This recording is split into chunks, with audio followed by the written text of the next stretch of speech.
Hello friends, in this video I'm going to show you how to change birthday in Roblox. First of all, open the Roblox app and make sure you are logged into your account. Once you are in, tap on the three dots at the bottom right corner of the screen to open the menu.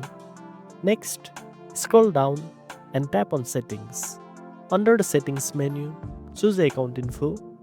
Here you will see your account details including your birthday. Now, if your account is under the age limit, Roblox will not allow you to change your birthday directly for safety reasons. If your birthday is locked and you are under 13, unfortunately, there is no option to change it manually. In that case, you will need to create a new Roblox account with the correct birth date. But if your account allows changes, simply tap on the birthday field and update it with the correct date.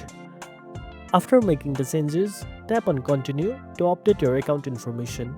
Just remember, Roblox has strict age-related policies, so make sure the birth date you enter is accurate and meets your guidelines. And that's it. Now you know how to change birthday in Roblox.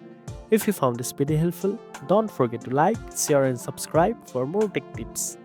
And make sure to tap the notification bell so you never miss an update. Thanks for watching and I'll see you in the next one.